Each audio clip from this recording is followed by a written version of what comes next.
Hey, this is Starset, or half of Starset, and thanks to Nikki and Jen for having us on Sixth Sense tonight, and thanks to all of you guys for all of the awesome questions.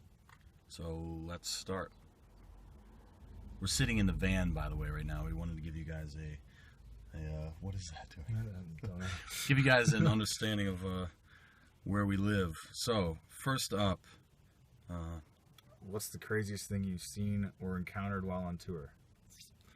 Well, we got a pretty awesome tour of SpaceX last time we were out in Los Angeles. So I think that might have been one of the coolest things that we've done on the road. yeah, my friend works there, and he actually stole the keys to the merch room from Elon Musk's desk. He actually went to Elon's desk and walked out silently and got the merch key. And Oh, yeah. now Yeah. we have. There you go. We pretty much wear SpaceX stuff every day. Yep. It helps when we don't want to do laundry too. So Leanne from Sheffield says or asks, "What is your favorite thing to do when you get free time?" I would say for me, I actually read a lot, and I'm writing a bunch, not just music, but working on a novel, and I work on the different elements of Starset. There's a lot to it, a lot of multimedia things, so I'm always working. We used to like to go to the gym, but we just got back from a Europe tour, so we weren't at the gym the entire time. Other things, when we're in new cities, I go on runs and check out different historic things, and I'm a big history nerd, and I also go to a lot of museums in every city, and usually drag the guys along to different sites. Tim from Marysville asks, what unique way does the band save money while on tour to come out ahead on the end of each run? Well, we're in our van. This is our mobile sleeping Yeah, pad. it's not a bus. That saves money. So that's a big one. And we've actually do have gym memberships, though we haven't been able to use them as much on the last tour. But we get to shower and work out at gyms around the country. So what he's saying is we sleep in the van, and we work out and shower at the gym, which is super cheap, at the Planet Fatness. That's definitely what we are right now. Yeah.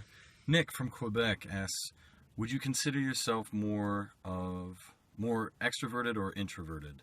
And that's sort of complex. Introverted, usually, especially I get into these introverted modes when I'm writing, and if I'm in a crowded place, I'm super introverted. But on stage, obviously, there's a different character to me, so extroverted there. And when I'm drunk, I'm very extroverted. This is probably why I enjoy to drink. Terry from Athens asked what Starset song is, well, each of your Hey, Terry. favorites to I think perform. we know Terry. Yeah, we know Yeah. Terry. What's going on? My favorite to perform, Telescope. Piano, and then it starts to pick up. It's pretty fun. And for me, it's always different. You get a different vibe from each one. Maybe The Future Is Now. Similar thing. It changes a lot, and there's a lot of dynamics, and it gets heavy. Mm-hmm. So it's very Starset-y. Is that a? I don't know. Yeah, I don't know if that's. I just made that up. So Ross from Wheaton asks, out of all of the songs you've ever written, which did you put the most of your personal self into? And for the Starset record, I used a lot of the narrative of the Starset Society and also the narrative of Thomas Bell. In addition, I put my own personal self into it as well. I drew from all of these things. But, I was in another band called Downplay, and I've written for some other bands too, but for the Downplay stuff, practically every one of the songs was a personal account or drew from my own motivation. So this was really tough. I actually saw this question earlier, and I went through all of the dozens of songs I've written, and I couldn't come up with one that was uniquely more personal, so sorry. I'm going to cop out on that one. So Jolene from Edmonton asks, I listened to Anti-Gravity, and it describes perfectly how I feel when I meditate. Do you all meditate, and is that the inspiration for the song? No, I don't meditate. I sometimes sit there, Space out. Yeah. but I'm always thinking, and I don't think that's what meditation is. I think meditation is the attempt at not thinking, and I don't have the ability to do that. I do think Adam's not here right now. Adam's really good at meditating. Yeah, if you want to call it that. I don't. That's a very politically correct term of meditating. Yeah, medicating.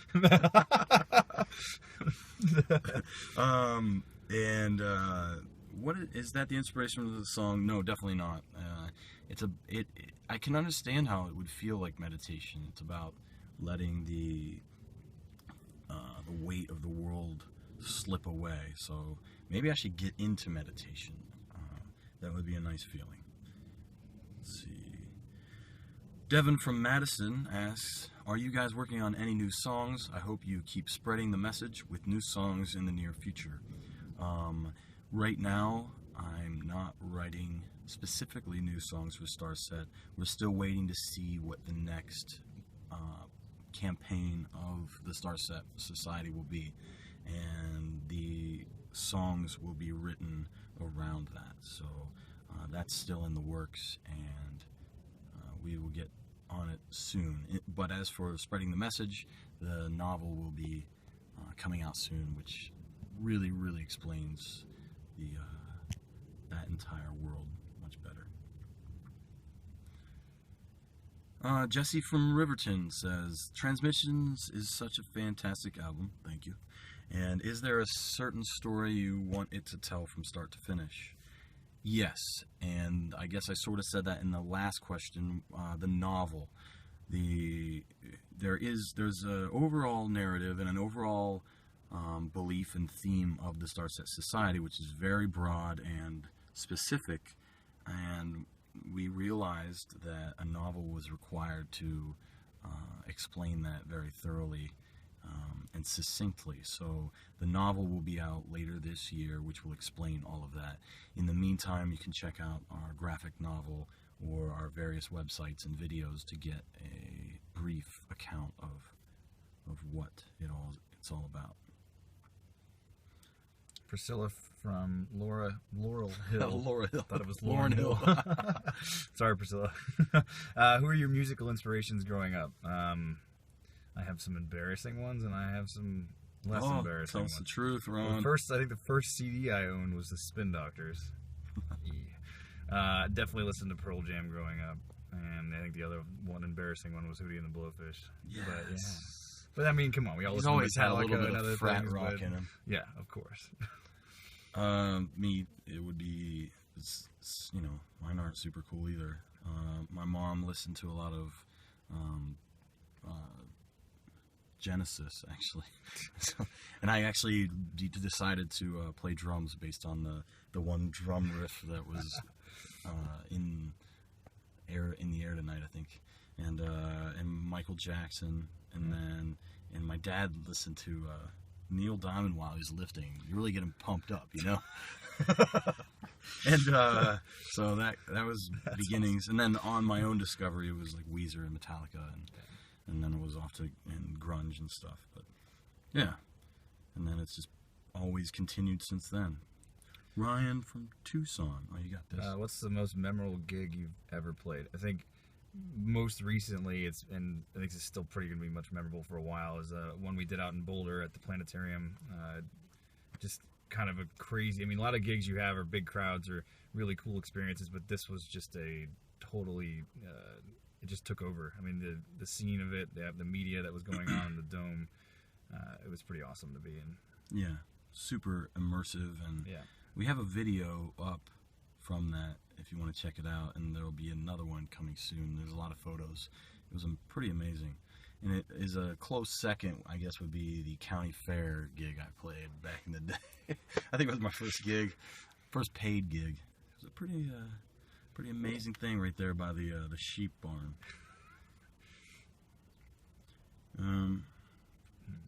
Laura from La Crosse, personal favorite song off the album Transmissions. My personal favorite, not so much to perform, but to listen to, It Has Begun, for sure, just because of how epic and big it is. Yeah, I think Ben Gross, who mixed it, called that one Viking epic or something crazy. It was pretty awesome. I was like, this is like my favorite mixing engineer, and he's describing this song as that. That was awesome. I think that one is one of my favorites because it successfully merges the electronic and the symphonic into this cinematic movie style trailer vibe, and that was the goal of the record. And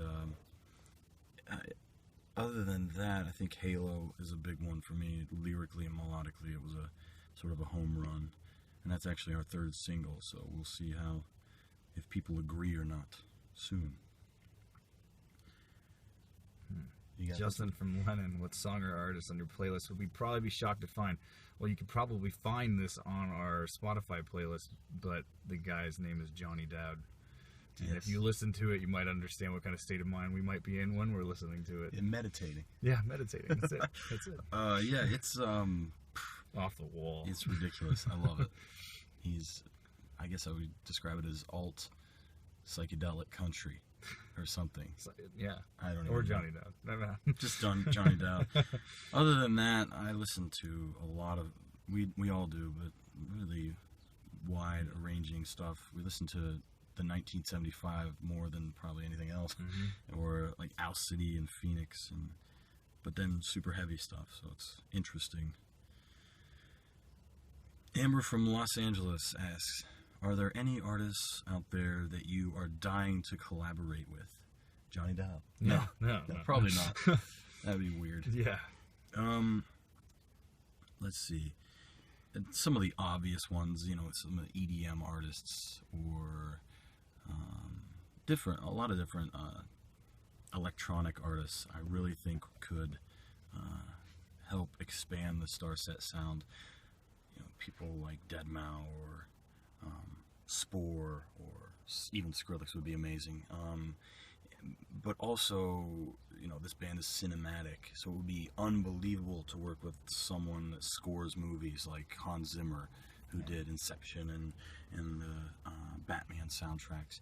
So that, or Sigur Rós, one of my favorite bands. They have that epic cinematic sound. That would be amazing. Ray from Albuquerque asks, what was your biggest challenge when working on Transmissions?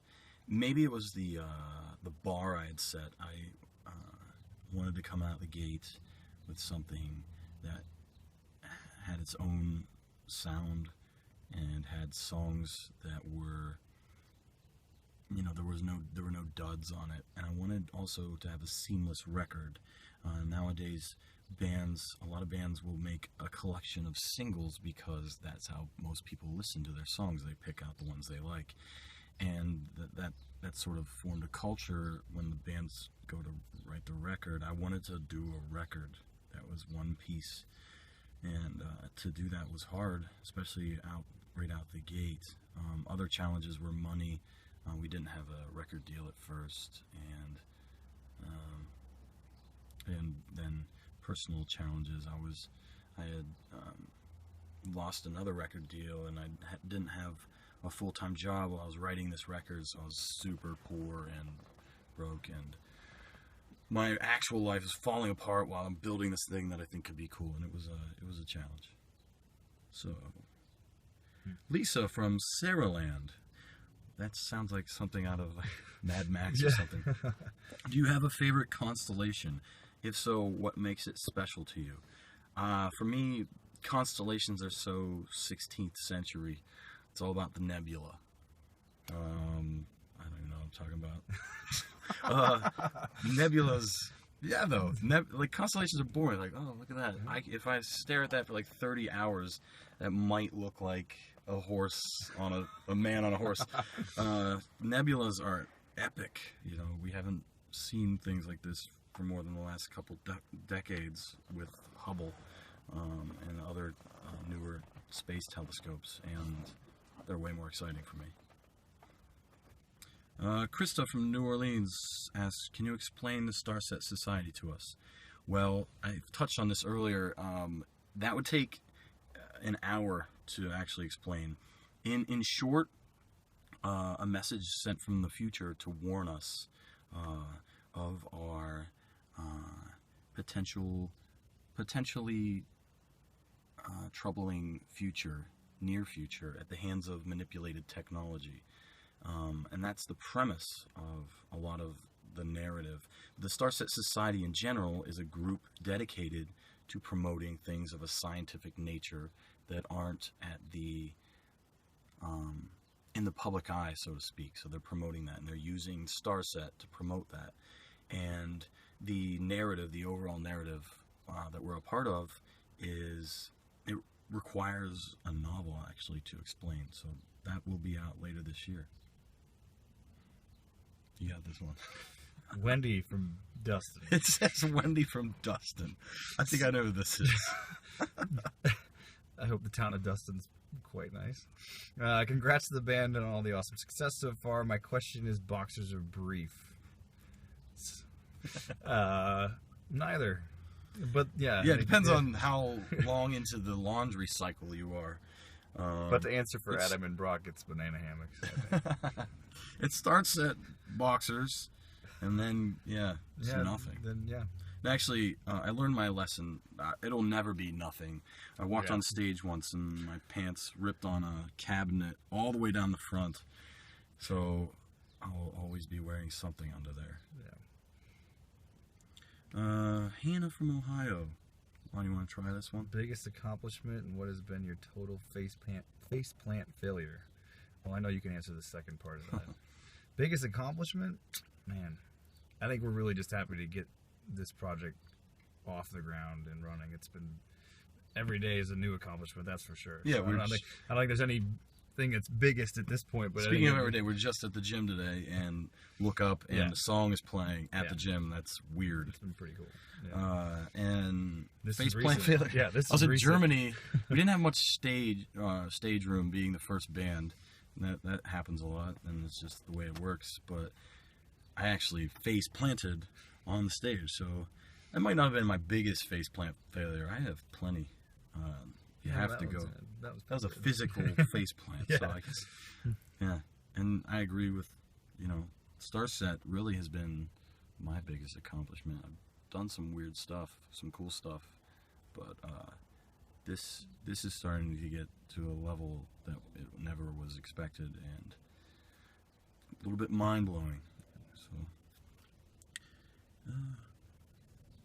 Karen from Toledo asks, what kinds of feelings did you have leading up to the release of Transmissions? Pretty much every feeling you could have. Yeah. Apprehension, nervousness, is this thing gonna work? Look at all the money that was spent on this. We got a record deal, and is it gonna work? We were initially trying to be independent, but we realized that a record deal would really help us, and we were apprehensive about all these things, and we were excited, obviously. Yeah. And here we are today. Most of those tensions have left. Razor and Tie, here's a little plug for them. They've been amazing. Best label I think we could have picked. There needs to be like a little Razor and Tie logo that comes up down. We're just trying to get more money out of them. Chelsea from Albany asks, what inspires you to write new music? Practically everything and anything, especially in the past. With Starset, the message and the Starset Society and the story of Thomas Bell, those all inspired us and me as the primary writer of the music. And I also used my own personal life I wanted the record to have a relatable element to it. I wanted people to hear the songs, and hopefully put their own lives into it. So that required me, treating it from a human standpoint. So naturally, my own life went into it. Joe from Portland says, where do you see yourself as a band in the next 5 years? Well, hopefully we're not sitting in this van. Yeah, that'd be a nice. Yeah. Man, I just hope we're killing it. I hope we're killing it live. I hope it continues to grow and writing fantastic music. That's pretty much where I'd hope we are. Yeah. Unless you've got things to add. No, I couldn't agree more. Out of the van. Yeah. Charles from the United Kingdom. What is your favorite part about tour and being in the studio? What's your favorite part? About touring? Yeah. Waking up in a new city. As long as you're not... Well, The one driving there? sometimes we're not waking up. Well, maybe. The changes. Just coming back from Europe, is just being in a new country almost every single day has been insane. But yeah, the change of experience is probably my favorite part so far. Yeah, in the studio, I guess it's a challenge. I love the challenge. Being in a band for me and trying to make it has been an incredible challenge. One of the biggest challenges you could have, I think, and in the studio is all of that right in front of you. The challenge is there. Writing the song. Usually, though, I do write the song before the final studio. So in the final studio, where I'm actually producing the record, Rob Graves actually produced this. He and I just had a blast in there. There was a lot of red wine and a lot of Starbucks, and we just tried to create all these different sounds and blend them all together to give this cinematic feel and something new, something epic. And I can't wait to do that again, actually. Chris from Toronto, what are your thoughts on social media? Man, that's a loaded question. Yeah, it's a love-hate relationship. Yeah, obviously it's a great tool for what we're doing. For media as it is. Personally, it's annoying. But it is what it is. I think it's something that, we all have it. I think I actually enjoy Instagram for the fact that you can use it as a kind of a photo album or a track record of where you've been. Facebook is kind of, I don't know, I have my negative thoughts on that more like it. So yeah, it's love-hate, and it's something we have to do to promote the message and the band, and it's great for that, and it's really helped. But yeah, it can be tedious and it can waste your time, so you gotta be careful with it. Mariah from Forest Hills, any idea of when the next album will be released? Good question. The next album has to be written. Yep. Hopefully next year. How about that? So 2016, sometime. December 31st, 2016. There you go. Under promise, over deliver. Exactly.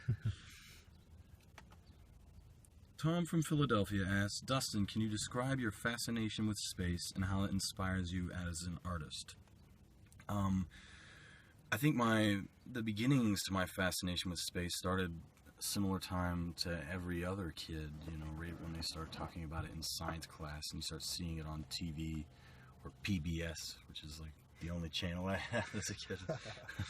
And you start to, I think as a kid, it comes around the same time when dinosaurs are taught, and I think kids like them because both of those things allow the imagination to soar, and I think that's why I still like it.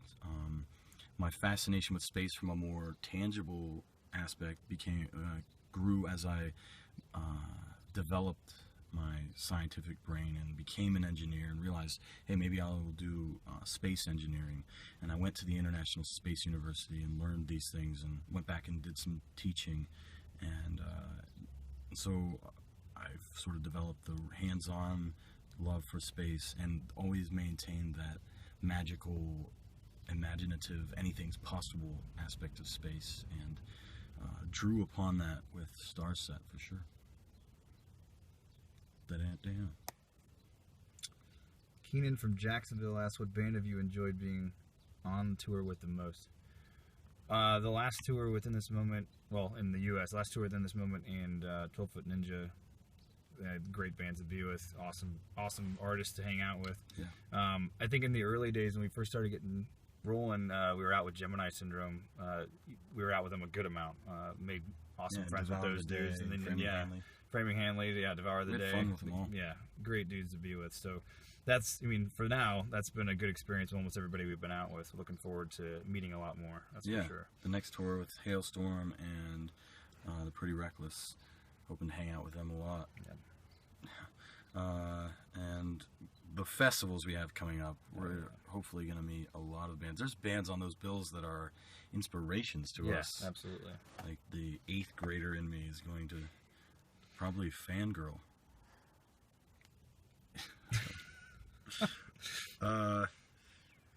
Chelsea from Tom's River asks, from where do you draw energy to perform on stage? Well, so there's this stuff called adenosine triphosphate, ATP, and your body and your mitochondria and your cells actually metabolizes that into usable energy.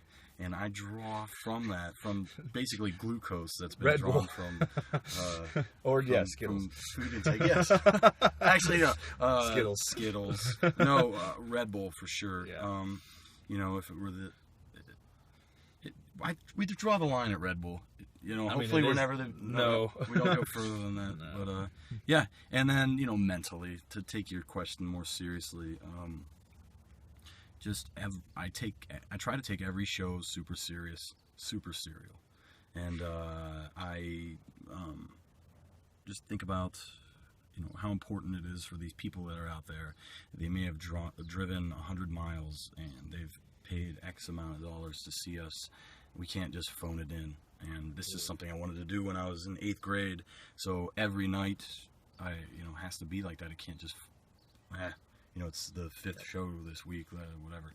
So we do it, and we try to get pumped up every night for it. And hopefully that continues as we progress, and into 2 and 3, 4, 10 years into it, we can still do that. So yeah. Cool. Thanks for all the Ask Anything questions, and thanks again to Nikki Six and Jen and all of the Sixth Sense listeners. Thank you guys so much. Appreciate it, guys. From our van to yours.